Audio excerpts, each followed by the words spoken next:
2024년이 시작되었습니다. 희망찬 새해를 맞이하고 계시죠? 그런데 우리는 희망을 바라보고 또 희망을 간절히 원하며 나아가고 있지만 우리의 현실은 녹록치 않습니다. 어쩌면 사실은 절망이 기다리고 있는 우리의 현실일지 모르겠습니다. 스포츠 중에 특별히 야구라고 하는 스포츠는 지역을 연고지로 하고 있습니다. 저는 5살 때부터 또 35쯤 될 때까지 부산에서 살았습니다. 그래서 제가 응원하는 야구팀은 롯데 자이언츠입니다. 그렇다고 그 팀을 엄청 좋아하는 것은 또 아닙니다. 근데 예전부터 잠잠히 그 팀을 응원하고 있을 뿐입니다. 저는 큰 기대가 없습니다. 그리고 그 경기를 잘 보지도 않습니다. 결과는 항상 하위권이었기 때문에, 실망뿐이었기 때문에 응원만 하는 것입니다. 그런데 어느 날은 너무 잘하는 날이 있습니다. 이 야구팀이 분명 못하는 팀인데 어느 날 보니까 순위가 1위인 겁니다. 그때는 살짝 기대를 합니다. 올해는 좀 달라질까? 그러다가 얼마 지나지 않아 현실을 마주합니다. 그래, 또 하위권이구나. 그런데 저는 지금도 포기하지 않고 있습니다. 그들을 잠잠히 응원하고 있습니다.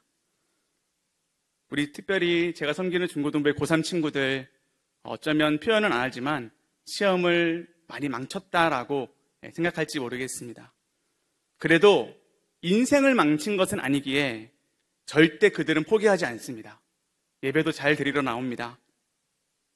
그런데 시험을 못 친 나의 현실을 자꾸 바라보게 되면 마음이 절망에 빠지게 됩니다. 다시 재수를 하든 혹은 이제 이 점수에 맞는 어떤 대학을 진로를 나아가야 될 텐데 나의 현실이 또 절망이면 어떡하지? 걱정이 앞섭니다.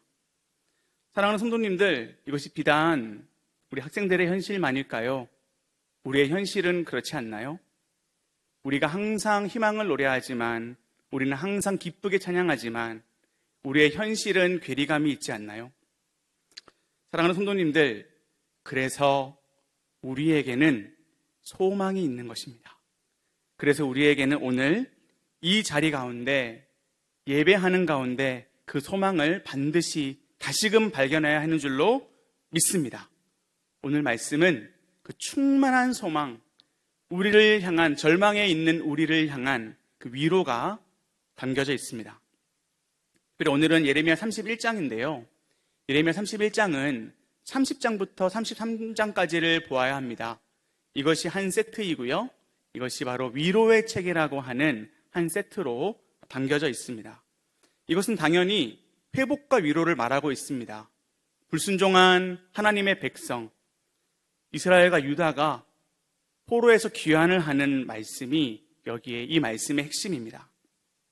그런데 오늘 말씀에는 특별히 통곡이 나옵니다. 통곡은 그냥 우는 정도가 아니라 펑펑 우는 것입니다. 어디선가 통곡 소리가 들립니다. 펑펑 웁니다. 그런데 또 어디선가 희망의 소리가 들립니다.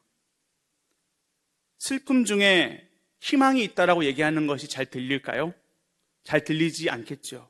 그러나 믿음에 있어서, 오늘 믿음이 있는 우리에게 있어서 그 희망이 잘 들려지는 은혜가 있기를 간절히 원합니다. 오늘 말씀에는 2가지 통곡이 나오는데요. 첫 번째는 라헬의 통곡입니다. 두 번째는 에브라임의 통곡입니다. 우리가 첫 번째로 기억해야 될 것, 이 통곡 가운데, 이 희망이 없는 상황 가운데 희망은 무엇입니까? 그것은 바로 우리 아버지이십니다. 한번 따라해 볼까요? 우리 아버지께서 희망이십니다. 31장 9절의 말씀도 우리 함께 읽겠습니다. 그들이 울며 돌아오리니 나의 인도함을 받고 강구할 때에 내가 그들을 넘어지지 아니하고 물 있는 계곡의 곧은 길로 가게 하리라. 나는 이스라엘의 아버지요 에브라임은 나의 장자니라. 아멘. 특별히 에브라임은 라헬의 손자이기도 하지만 에브라임은 북왕국 이스라엘을 뜻하는 별명이기도 합니다. 온갖 죄악, 온갖 불순종을 행하는 이 말 안 듣는 아들, 말 안 듣는 이 에브라임을 어떻게 돌아오게끔 하십니까? 그것은 바로 하나님의 선포. 나는 너의 아버지요, 너는 나의 아들이라. 이 말씀에 보면은 울며 돌아오리니라는 말씀이 있는데요. 이 울며 돌아온다라고 하는 것은 기쁨의 눈물입니다.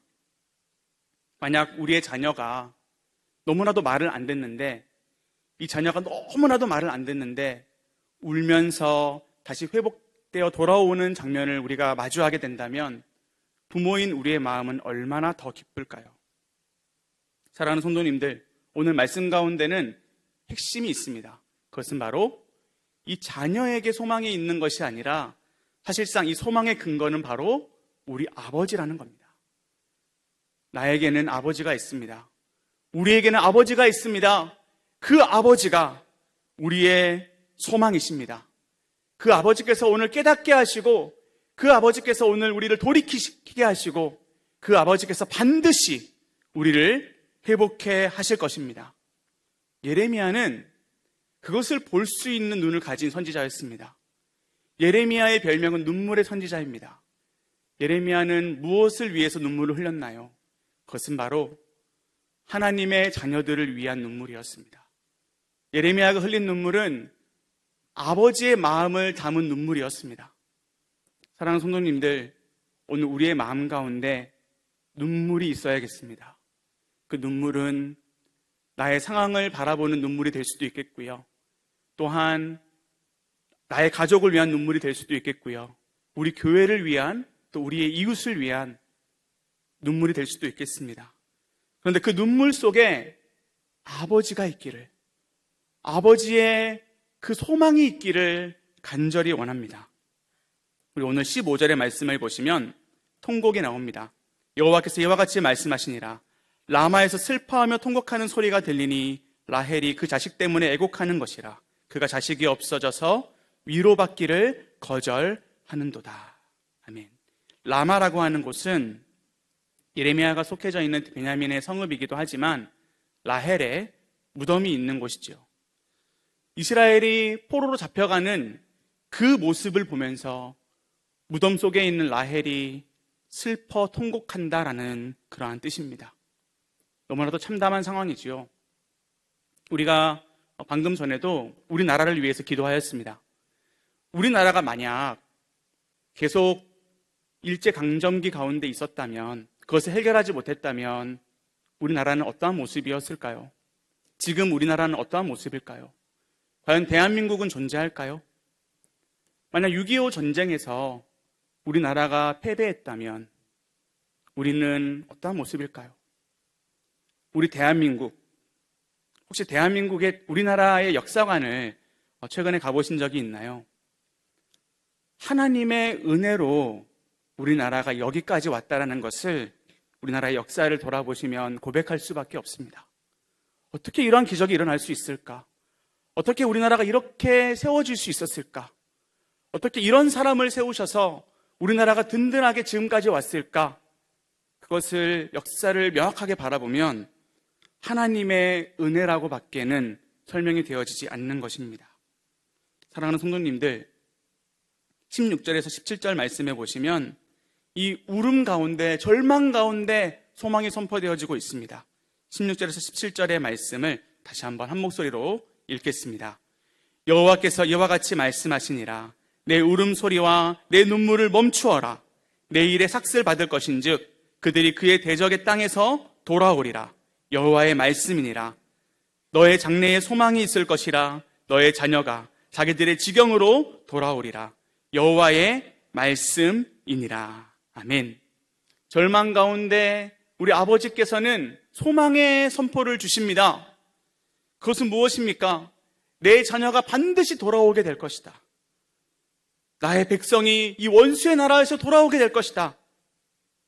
사랑하는 성도님들, 하나님과 우리와의 관계가, 자녀와 아버지와의 관계가 계약 관계라면 우리는 자녀를 혼낼 때 너 이거 하면은 이제는 용서가 없어. 자녀는 무조건 집을 나가야 됩니다. 아마 오늘 나가야 될 겁니다. 오늘 그 약속을 했는데 오늘 나가야 될 겁니다. 자녀들은 부모의 말을 사실상 잘 듣지 않는 것이 정상입니다. 제가 교회학교를 담당하는 목사로서 부모님들을 축복하는 마음으로 이 말씀을 드리는 것입니다. 자녀들이 말 안 듣는 것은 지극히 정상입니다. 너무 낙심하지 마시기를 바랍니다. 그런데 왜 우리는 너 짐 싸서 나가! 라고 하지만 왜 짐을 싸지 않나요? 그것은 바로 계약 관계가 아니기 때문이죠. 가족이기 때문이죠. 하나님과 우리와의 관계는 계약 관계가 아니라 언약 관계입니다. 언약 관계가 무엇입니까? 우리는 어기지만 하나님은 돌아오게끔 하시는, 계속적으로 회복해 하시는 그 길을 하나님께서 내시는 것입니다. 하나님께서 주도적으로, 하나님께서 주권적으로 내가 너를 사랑한다라고 그렇게 말씀하시는 하나님의 약속인 것입니다. 그것이 오늘 우리의 절망 가운데 있는 유일한 희망인 줄로 믿습니다. 하나님께서 우리를 돌아오게 하십니다. 하나님께서 우리나라를 돌봐주셔서 여기까지 왔습니다. 하나님께서 우리 아버지가 되셔서 우리의 인생을 지금도 이끌고 계십니다. 그것을 믿으신다면, 그것이 진정으로 우리 심령 가운데 고백되어진다면 우리에게는 소망이 있는 줄로 믿습니다. 두 번째 희망은 바로 회개입니다. 우리 18절과 19절의 말씀을 한 목소리로 다시 한번 읽겠습니다. 에브라임이 스스로 탄식함을 내가 분명히 들었노니 주께서 나를 징벌하심에 멍에 익숙하지 못한 송아지 같은 내가 징벌을 받았나이다. 주는 나의 하나님 여호와이시니 나를 이끌어 돌이키소서. 그리하시면 내가 돌아오겠나이다. 내가 돌이킨 후에 뉘우쳤고 내가 교훈을 받은 후에 내 볼기를 쳤사오니 이는 어렸을 때의 치욕을 짐으로 부끄럽고 욕됨이니이다 하도다. 아멘. 여호와여, 주께서 나를 벌하셨으므로 내가 교훈을 얻습니다. 이것이 에브라임의 고백입니다. 나는 길들어지지 않는 송아지와 같습니다. 나를 돌이켜 주십시오. 나는 돌아갈 줄을 모릅니다. 나에게는 그 마음이 없습니다. 내가 돌아갈 수 있도록 나를 이끌어 주십시오. 나는 이제야말로 뉘우치고 있습니다. 내가 내 죄를 돌아보니 나는 가슴을 칠 수밖에 없습니다. 나의 과거를 돌아보니 수치스럽고 부끄럽습니다. 사랑하는 성도님들, 이 고백은 우리가 하나님 앞에 반드시 해야 될 고백입니다. 우리가 어떠한 사람들 앞에서 해야 될 고백일 수도 있지만 우리는 가장 먼저 하나님 앞에 이 고백을 해야 합니다. 이것이 구원의 시작이요, 이것이 오늘 우리의 회복의 시작인 줄로 믿습니다. 만약 이스라엘 백성들이 정말 이 말씀대로 이렇게 돌아왔다면 이스라엘 역사는 바뀌었을 것입니다. 그러나 예수 그리스도께서 이 땅에 오셔서 우리의 모든 죄를 사하시고 또한 그 믿는 자들을 회복해 하실 때에, 그리하여 성령이 하나님의 자녀들 가운데 부어졌을 때에 그때 비로소 진정한 회복이 시작이 되었습니다. 이것을 바라보게 합니다. 이것을 꿈꾸게 합니다. 오늘 말씀은 고통 가운데 있는 자들에게 소망을 줍니다. 그런데 우리가 기억해야 될 것은 하나님의 자녀들에게도 고통이 있다는 것입니다. 이것이 나의 죄로 인한 것인지 정말 하나님께서 어떠한 것을 원하셔서 주시는 고통인지는 구별이 잘 되지 않습니다. 언젠가는 깨닫게 되겠지요. 그러나 지금은 이것이 구별되지 않습니다. 그래서 우리는 함부로 이것을 정죄해서도 안 됩니다. 네가 죄를 많이 지으니까 너가 그러한 고난에 빠지는 거야. 너에게 하나님이 뭔가 일을 하시려고 너에게 그 고통을 주시는 거야.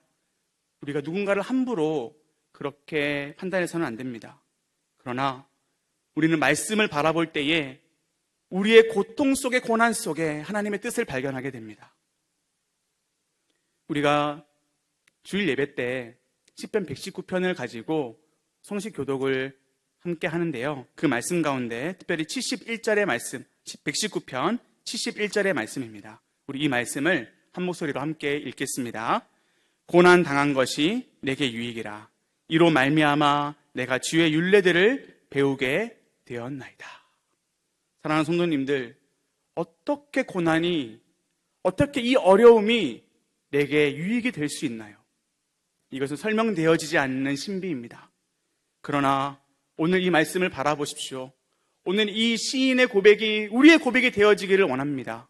저와 여러분이 겪고 있는 이 고난은 하나님 앞에, 아버지 앞에 나아갔을 때에 말씀을 향하게 한다는 사실, 내가 고난으로 말미암아 주의 율례들을 배우게 되었나이다, 이러한 결과가, 이러한 희망이, 소망이 저와 여러분에게 펼쳐지기를 간절히 원합니다. 75절의 말씀입니다. 여호와여, 내가 알거니와 주의 심판은 의로우시고 주께서 나를 괴롭게 하심은 성실하심 때문입니다. 고난 때문에 아버지께서 신실하시다는 것을, 아버지께서 살아계신다는 것을 깨닫게 되는 것이 바로 고난의 신비입니다. 사랑하는 성도님들, 회개의 자리로 나아갑시다. 우리가 아버지를 바라보면 반드시 회개하게 됩니다. 그런데 이 회개가 바로 희망임을, 우리의 회복의 시작임을 반드시 기억하시는 저와 여러분 되기를 원합니다.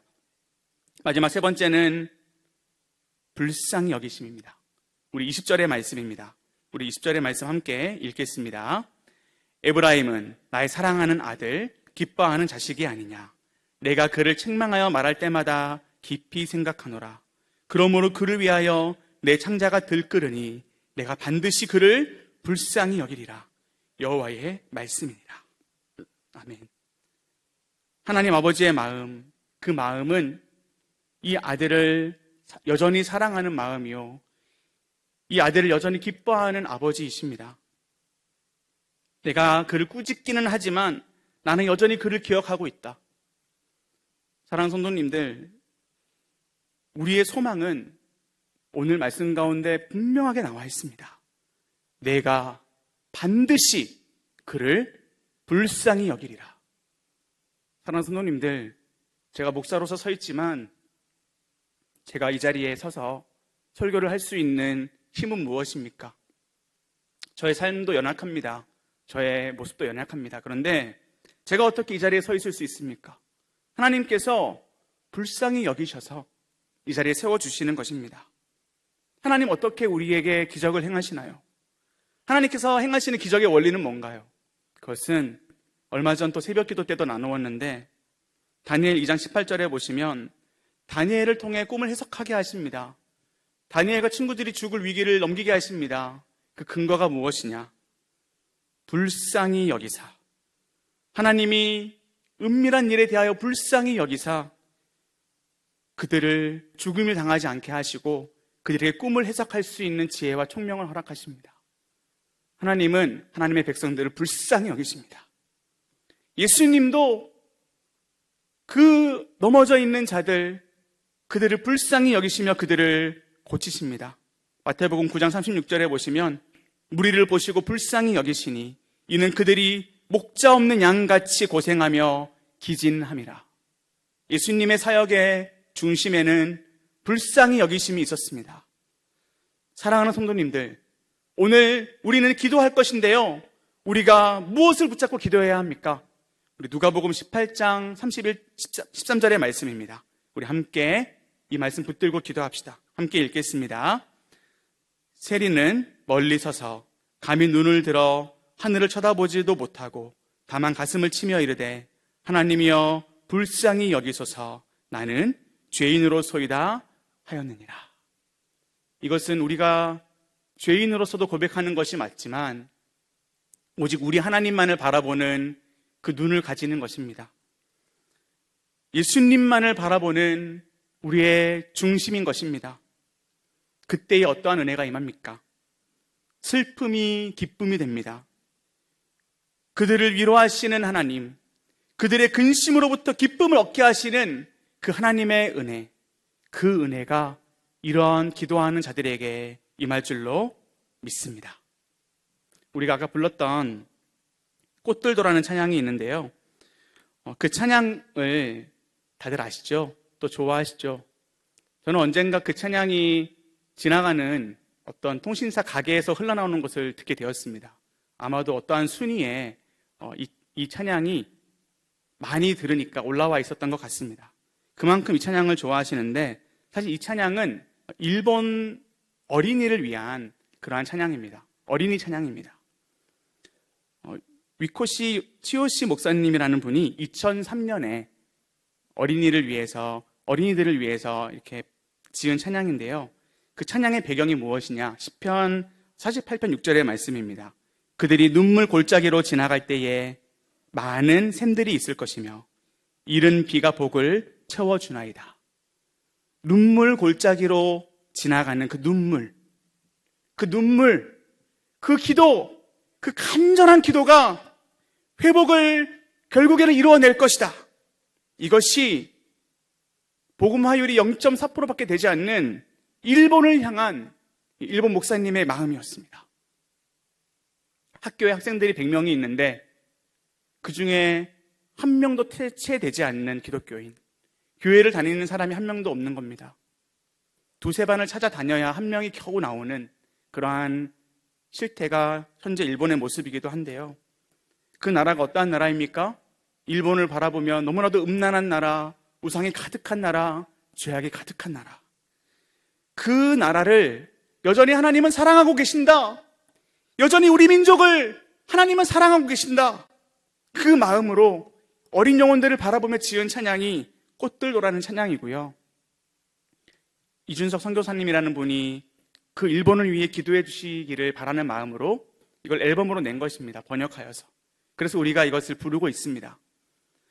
사랑하는 성도님들, 절망이 있어도, 절망이라는 현실이 있어도 희망을 바라보게 되는 것이 우리가 소유한 믿음인 줄로 믿습니다. 우리가 아버지를 바라볼 때에, 우리가 복음에 다시 한번 붙들려 살아갈 때에 우리는 반드시 그 희망의 기도를, 그 희망의 찬양을 하게 될 줄로 믿습니다. 기도하겠습니다.